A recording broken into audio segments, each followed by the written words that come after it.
Indonesia muncul sebagai negara adikuasa Asia yang signifikan karena ekonominya yang berkembang pesat, lokasi geografis yang strategis, dan kontribusi yang beragam dari berbagai sektor termasuk manufaktur dan pertanian.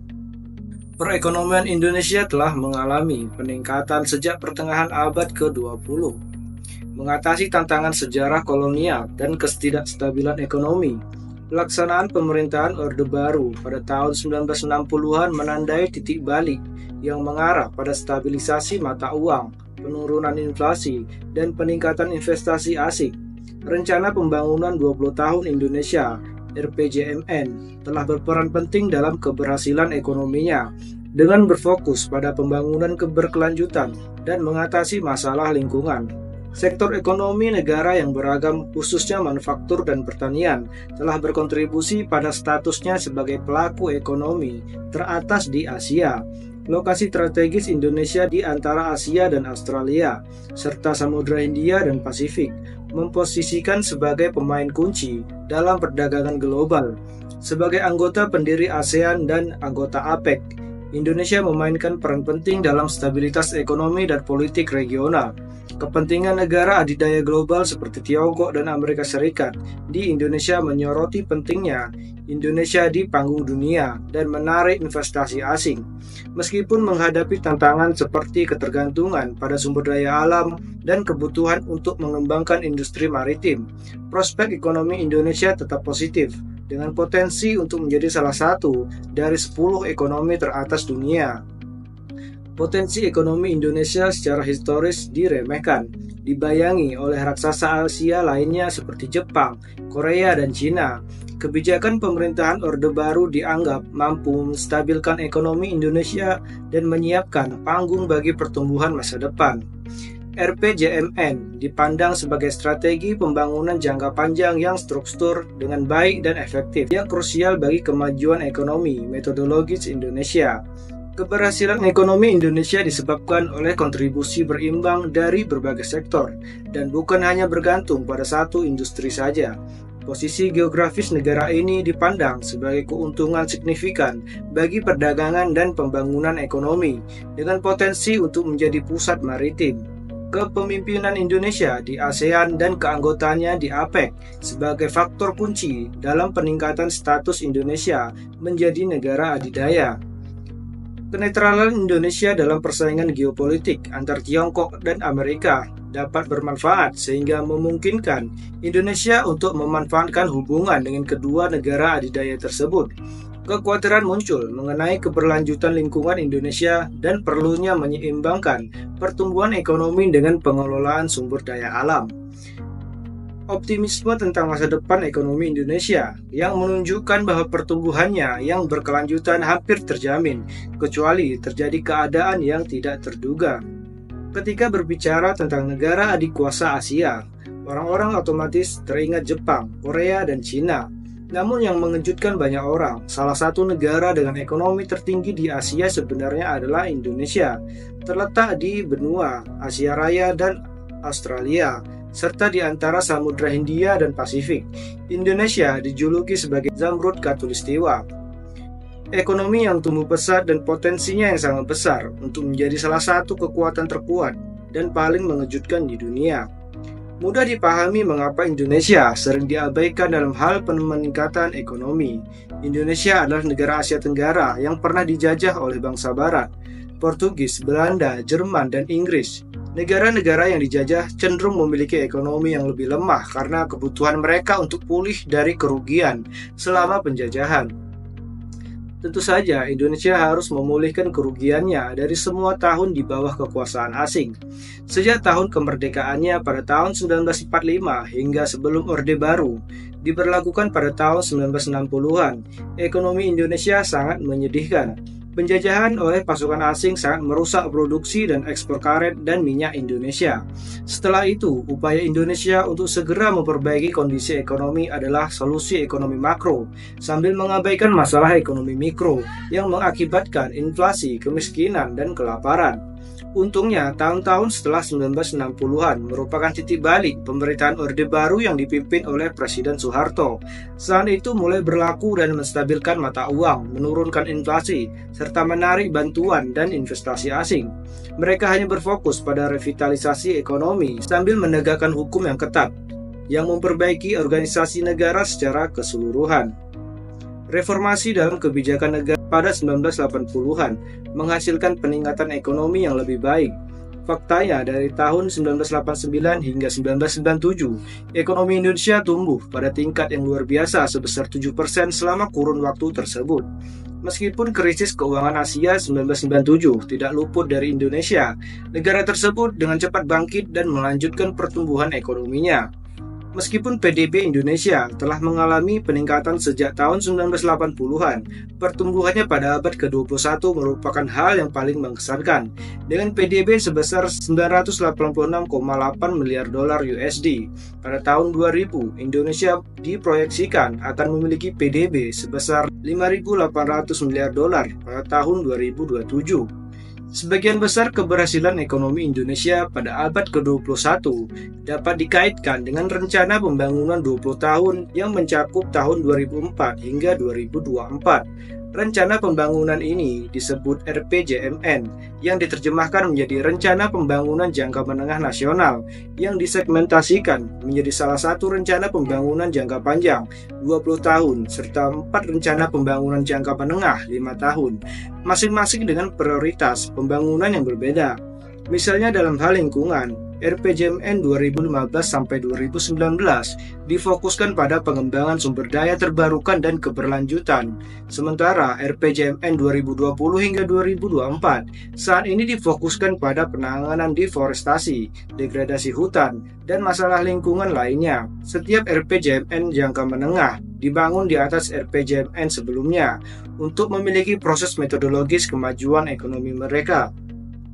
Tidak seperti negara-negara lain yang memiliki sektor yang jelas, yang memberikan kontribusi besar bagi PDB negara tersebut, seperti manufaktur untuk Tiongkok atau minyak untuk negara Timur Tengah. Peningkatan ekonomi Indonesia terjadi berkat berbagai sektor ekonomi yang berkinerja baik. Manufaktur merupakan kontributor terbesar bagi ekonomi Indonesia yang menyumbang sekitar 20% dari PDB negara tersebut. Tekstil dan pakaian, makanan dan minuman, elektronik, otomotif, dan kimia merupakan industri yang paling banyak diproduksi secara massal di Indonesia. Faktanya, Indonesia saat ini merupakan negara manufaktur terbesar ke-10 di dunia. Selain itu, sektor manufaktur memperkerjakan 1/5 dari usia kerja Indonesia, yang memperkerjakan sekitar 25 juta pekerja. Dengan tingkat manufaktur dan produksi saat ini, yang menghasilkan pertumbuhan tahunan rata-rata 4%, ditambah dengan rencana pemerintah untuk lebih meningkatkan tingkat saat ini, Indonesia memiliki peluang tinggi untuk memasuki 10 ekonomi teratas dunia melalui sektor manufaktur saja. Meskipun sektor manufakturnya sukses, pertanian masih menjadi bagian besar dari ekonomi negara ini. Sekitar 14,4% dari ekonomi negara ini, Indonesia menghasilkan banyak sekali produk dan komoditas. Yang paling menonjol adalah beras, singkong, kacang tanah, karet alam, kakao, kopi, minyak sawit, kopra, unggas, daging sapi, daging babi, dan telur. Minyak sawit khususnya sangat penting bagi pertanian dan ekonomi Indonesia, karena Indonesia adalah produsen minyak sawit terbesar di dunia, memproduksi setengah dari pasokan minyak sawit dunia. Sektor lain yang turut menyumbang pertumbuhan ekonomi Indonesia adalah industri minyak dan pertambangan. Indonesia merupakan produsen nikel terbesar dan produsen kobalt terbesar kedua pada tahun 2022. Meskipun banyak keberhasilan ekonomi Indonesia yang dikaitkan dengan hukum, politik, serta tata kelola pemerintah sebelumnya yang saat ini, fitur geografis, politik, dan geopolitik juga menjadi faktor keberhasilan Indonesia. Secara geografis, Indonesia berada di lokasi yang sangat baik. Seperti yang disebutkan sebelumnya, Indonesia terletak di antara Asia Raya dan Australia, serta Samudra Hindia dan Pasifik, menjadikan Indonesia rute perdagangan yang masuk akal bagi negara-negara di sekitarnya. Sebagai negara kepulauan terbesar di dunia, masuk akal jika Indonesia memanfaatkan keunggulan geostrategisnya dengan menjadikan dirinya sebagai poros maritim dunia. Meskipun menjadi pesaing utama untuk menjadi pusat maritim, Indonesia tidak membuat langkah besar untuk menjadikan dirinya sebagai negara maritim karena rute perdagangan saat ini. Selain itu, alasan lain mengapa Indonesia diam-diam bangkit sebagai negara adik kuasa Asia adalah kenyataan bahwa Indonesia secara de facto adalah pemimpin ASEAN yang merupakan perhimpunan bangsa-bangsa Asia Tenggara. Indonesia merupakan salah satu negara pendiri ASEAN yang berdiri pada tahun 1967. ASEAN merupakan persatuan politik dan ekonomi dari ke-10 negara pesertanya: Brunei, Kamboja, Indonesia, Laos, Malaysia, Myanmar, Filipina, Singapura, Thailand, dan Vietnam, yang berjanji untuk mempercepat pertumbuhan ekonomi melalui bantuan satu sama lain, sekaligus menjaga perdamaian dan stabilitas di antara masing-masing negara. Indonesia juga merupakan anggota APEC atau Kerjasama Ekonomi Asia Pasifik, forum antar pemerintah yang beranggotakan negara-negara Asia serta negara-negara lain di sekitar Samudra Pasifik seperti Australia, Selandia Baru, Papua Nugini, Peru, dan Amerika Serikat. Di antara banyak negara lainnya, APEC mempromosikan perdagangan bebas produk antara anggota APEC yang memungkinkan perdagangan produk pertanian dan bahan baku. APEC juga dianggap sebagai salah satu blok multilateral tingkat tertinggi dan forum tertua di kawasan Asia Pasifik. Karena potensi Indonesia yang meningkat untuk menjadi negara adidaya, serta lokasi geografisnya yang strategis, negara adidaya yang mapan seperti Tiongkok dan Amerika Serikat berupaya untuk memperkuat hubungan mereka yang berkelanjutan dengan Indonesia. Meskipun Indonesia tetap netral tentang perseteruan Tiongkok dan Amerika Serikat, jajak pendapat Lowy Institute tahun 2021 mengungkapkan bahwa masyarakat Indonesia menganggap Amerika Serikat lebih penting daripada Tiongkok bagi perekonomian Indonesia, dengan 18% memilih Amerika Serikat dibandingkan dengan 14% memilih Tiongkok. Selain itu, 4 dari 10 orang Indonesia lebih memilih investasi dari Amerika Serikat dibandingkan dengan 3 dari 10 orang dari Tiongkok.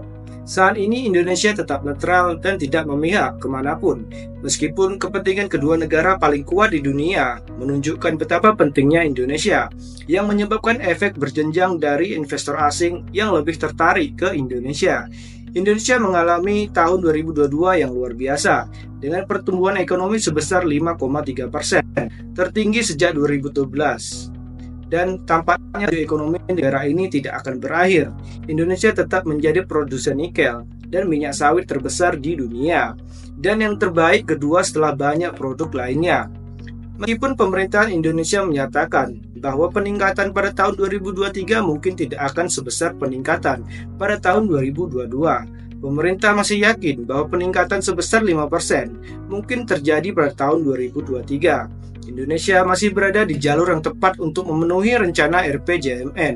20 tahun dengan harapan yang dapat sepenuhnya mewujudkan tujuan rencana tersebut dengan prospek yang tampak positif, mengingat kondisi pertumbuhan ekonomi negara saat ini. Tak perlu dikatakan lagi, Indonesia telah mendapatkan tempat yang selayaknya di posisi teratas peringkat ekonomi ASEAN dan akan menjadi salah satu dari 10 ekonomi teratas tidak hanya di Asia, tetapi juga di seluruh dunia. Namun meskipun pertumbuhan dan lintasan Indonesia saat ini menjanjikan, masih ada rintangan yang harus mereka atasi untuk sepenuhnya menjadi negara adikuasa terbaru di Asia. Pertama, ekonomi Indonesia sebagian besar diambil alih oleh manufaktur dan pertanian. Kedua sektor tersebut bergantung pada sumber daya alam. Indonesia harus menemukan keseimbangan antara pengeluaran dan pemulihan sumber daya alam ini, meskipun produksi dan ekspor produk meningkat. Masalah lain yang dihadapi Indonesia adalah industri maritimnya. Untuk sepenuhnya menjadi poros maritim Asia dan memanfaatkan sepenuhnya lokasi geografisnya yang strategis, Indonesia harus bergerak di jalur perdagangan saat ini. Saat ini meskipun Indonesia berada di lokasi yang sangat baik, banyak jalur perdagangan harus melewati tempat lain, karena Indonesia telah memantapkan dirinya sebagai negara adikuasa yang sedang naik daun. Indonesia harus mulai menjual dirinya sebagai poros maritim kepada negara-negara tetangganya, dan membuat mereka menyadari semua keuntungan ekonomi yang akan terjadi begitu Indonesia dijadikan sebagai pusat maritim dunia.